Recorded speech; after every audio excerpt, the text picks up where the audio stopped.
Thank you for signing up for our three-part series, The 9 Fundamentals of Quality Improvement. And these are what we call the fundamental first steps in the foundation stage. And we have one of 3 stages that make up the Qualitizer process framework. And we created it to support registered managers who were taking their service on a journey of quality improvement. So in this video, the final of the 3 in the series, we are going to look at the last 3 fundamentals. Fundamental 7, which is all about the aspects of performance that affect your ability to successfully manage quality improvement. We look at Fundamental 8, which is what I call the development of consistent persistence for quality improvement. And Fundamental 9, which often people forget to do, which is celebrate the journey and not just the end goal. So let's get started. If you haven't already done it in the previous videos, we created a quick fun sheet to listen along with and make some quick notes relating to each of the 9 fundamentals. Hopefully that will get it to stick in your mind. So I'm jumping ahead, but let's get into Fundamental 7.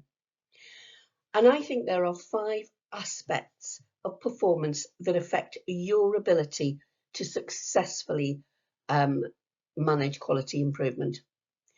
These certain aspects, if we don't use them, it's so much harder. And I think if we're honest, we've all been there. We've all been where some of these we've not been as good as we could.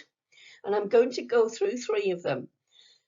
And the first one is the ability to display confidence, but at the same time speak honestly. And I think this is one of the most important things as a leader, and especially when you're leading in a time of crisis, because everybody looks to the registered manager for that next step for reassurance. And if you project fear and unease, and that unease is going to be transmitted to everyone else, your team, your stakeholders, your residents, the families, because it's like a contagious disease. So you have to project confidence when you're communicating with your wider team in the service. And the second one is honesty, because I think that's key as well. Because while the urge to state, oh, everything's fine, it's great, is going to be so overwhelming, it's actually important to be realistic, to be honest. And while at the same time you're displaying confidence that things can be resolved and improvements achieved, assure staff and stakeholders you've got this and that you're in control, that goes along with being honest about where you are, how you're going to get there. So tip 1 is display confidence and speak honestly. The second one is control the chaos. In an immediate crisis, such as after an unsuccessful inspection outcome, a care home environment can quickly devolve into chaos because emotions are running high, there's stress and there's fear being at the forefront, and that's followed by uncertainty and often a loss of confidence across the team because somebody else has come in and told them that, you know, there's elements of what they do that are not where it should be. So it's imperative that you, as a leader, take control of that and stop the panic from spreading. And in fact, this is often the first thing as a leader you have to do when news of a crisis breaks. And I am using the word crisis, but frankly, so many services I've supported over the last 3 decades, I think that is the word. They feel like they're in crisis because it's something that's been particularly after things like a CQC inspection or a major safeguarding alert or a commissioner inspection where you know they've placed an embargo on the service. Of course it feels like a crisis. So I think quickly you need to delegate tasks to team members and set up a communication process, because it's only possible to begin to bring that action plan into place if everyone's involved, if everyone's focused and determined and can complete the tasks in hand, rather than looking at that bigger picture and not really knowing where to start, because that's what fuels a crisis. So take control, delegate your plans and your actions to your team members, and concentrate on those actions in front of you and stay focused. And the third one I want to talk about today is that need to stay positive. And I know that's often easier said than done in an area where, as a registered manager, we can feel so much pressure to deliver. So how do you stay positive when it feels that everything's going wrong? Well, staying positive does not mean being blindly optimistic, but it is important, I think, to project that positivity until the worst of the crisis has passed. This is because once insecurity finds a way, it very quickly morphs into crippling self-doubt and that loss of confidence, which can then prevent you, as well as your team, from making the hard choices on what you have to do and take it forward. So they are 3 of the 5 aspects, I think, of performance that affect your ability to successfully deliver quality improvement. You need to display confidence and speak honestly. You need to control the chaos, and you need to stay positive. Display confidence, control the chaos, stay positive. And finally, one of the other of the 5 is trust your staff. Trust your staff that they will do what you are directing them to achieve. And along with that is that building of a connected team, so that you are all in this together, that you are not alone. And that is a theme that runs all the way through the Qualitiser process, because I genuinely know that as a registered manager, you cannot implement a sustained quality improvement programme into a service without support of team members. Fundamental 8.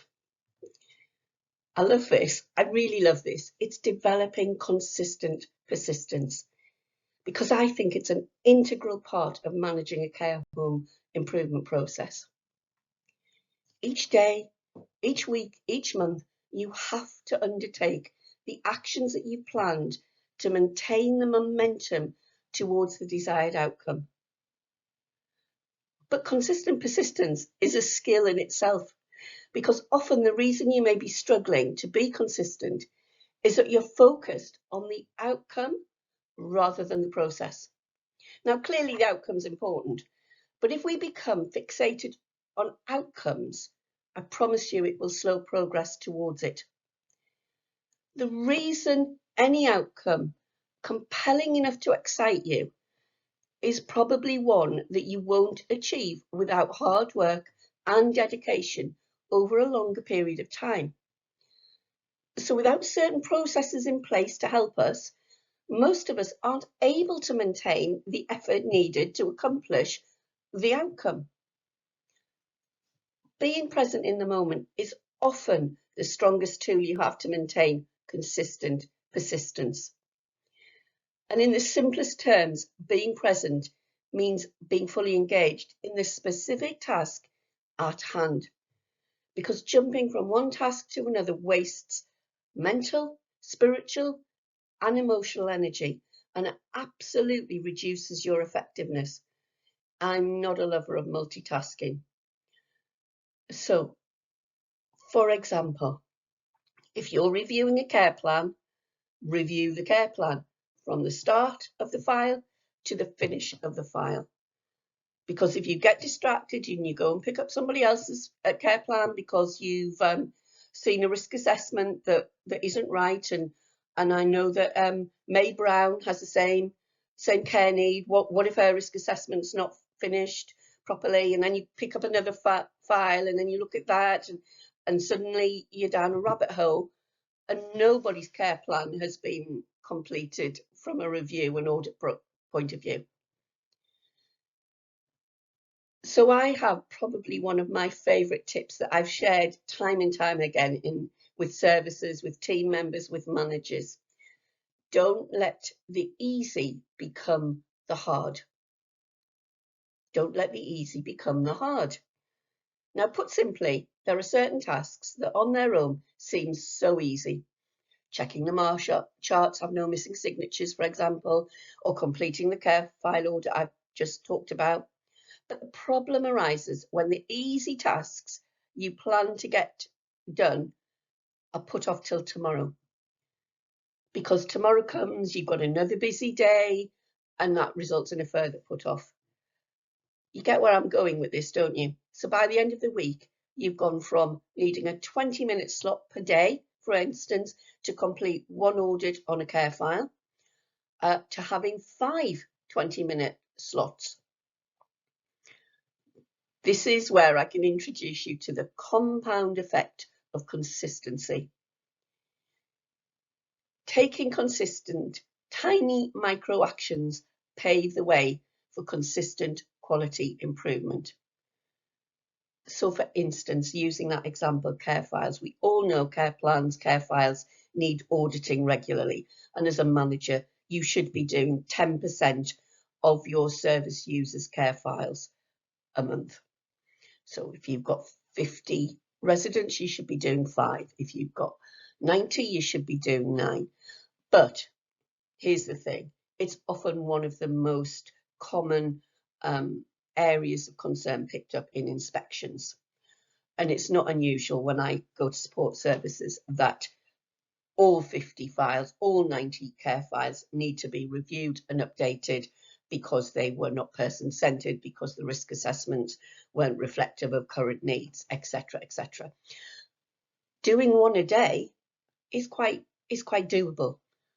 20 minutes, 30 minutes at the most, one file, totally audited, actions identified and moved on, delegated to the senior care worker or the nurse, the named nurse.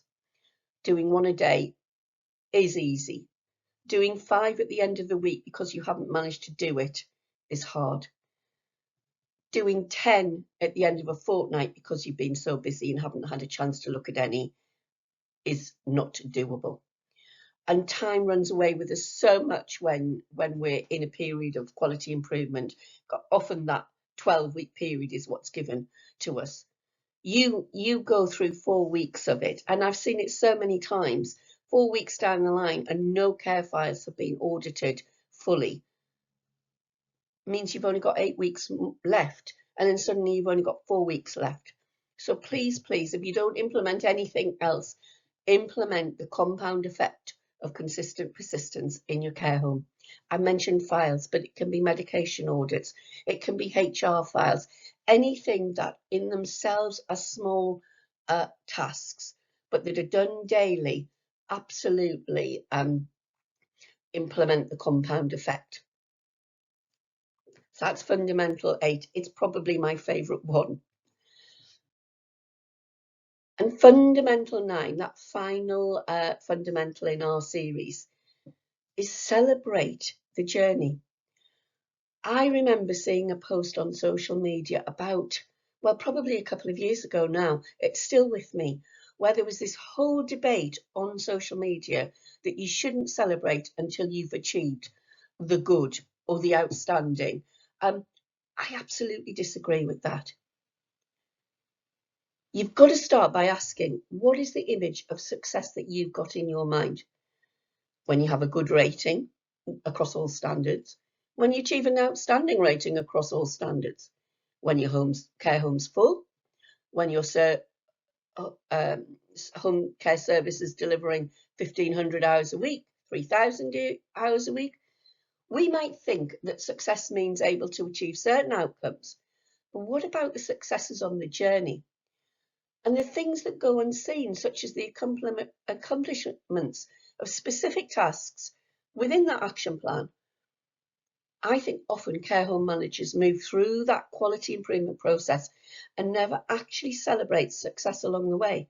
And that can be so deflating. But it's because they're fixated on the end goal that they don't recognise the achievements that are made on the way. Celebrating is about appreciation of the process. and your team's efforts. And that links into two key ways that people are motivated. The first one is extrinsic motivation. It's when we feel motivated to complete a task because we want to earn an external reward, such as a present or an award or a financial bonus. And the process of completing the task becomes more about the final outcome than the process and the effort that's required to complete the task. When we rely too much on that extrinsic motivation, that reward, it can actually be really difficult to find the energy to engage in the task itself when the external reward is either removed or is so far away from us that we don't actually embrace it. So this is where the importance of intrinsic motivation comes in. It's motivation that comes from within rather than focusing on the outcome or the reward as the only motivator. And this type of motivation has got more to do with processes and effort of the task than the outcome. And when intrinsically motivated, people, yourself, your team members, will engage in a task for the joy of doing so, even if actually there's no award or bonus at the end. And that is key to keeping yourself and your team moving forward on a journey of quality improvement, embedding motivation, that need to deliver a good and outstanding, a person-centered care, wanting to be part of a team that is positively delivering good outcomes for the individuals they look for. That's what intrinsic motivation, they want to do a good job rather than they'll do a good job because they'll get a bonus at the end of the month. So please, so bear that in mind. I always try and focus on how I can intrinsically motivate individuals and team members rather than looking at an external extrinsic motivation tool such as bonuses or days off or time out. And there are 4 simple ways to celebrate on your journey of success. You'll all have your own, but what I suppose I want to say in Fundamental 9 is build in that regular celebration. Don't wait till the end. And I think one area that often we miss in our services is to celebrate journeys is within supervisions. So when you're doing your individual staff and team member supervisions, it should support personal reflection.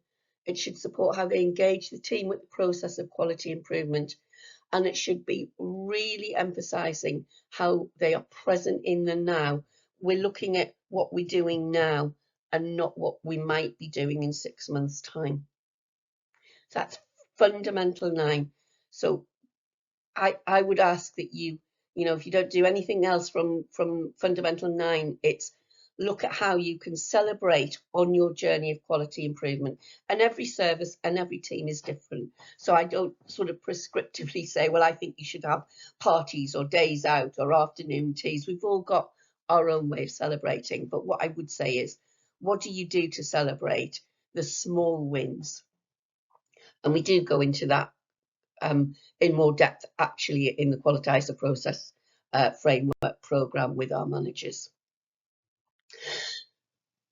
So thanks for listening. We've gone through 3 fundamentals, the final fundamentals. It's the first one, Fundamental 7, is that accept that there are certain aspects of performance that affect your ability to successfully manage quality improvement. And the 3 that we went through: display confidence, speak honestly, control the chaos, and stay positive. Fundamental 8, I introduced you to my concept of consistent persistence and not letting the easies become the hards. And there is a video on my YouTube channel named "Don't Let the Easy Become the Hard" if you want to listen to it. I think it is such a supportive tool to use. And finally, Fundamental 9, please celebrate the journey. In many cases, the journey of quality improvement in a service is a long one. Even if it's 3 months, 6 months, 12 months, that's a long time. You cannot expect to hold the celebrations to that end date. Everyone will run out of steam. And it is a journey. Quality improvement is a journey that should be celebrated with milestones along the way.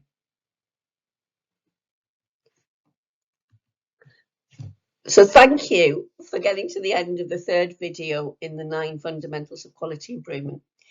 If you found this helpful, if you've taken any of the tips and tools that I've introduced you to along the way, and you've probably received, by now, your emails, separate emails with quick downloadable tools for each of the fundamentals, just to help you embed them into your service.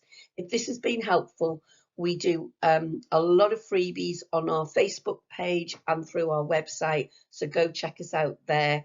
And we are really excited to be looking at doing a September sprint at the beginning of September, looking at the single assessment framework, new WE statements, and looking at getting a couple of those statements addressed and embedded into your home, ready for inspection.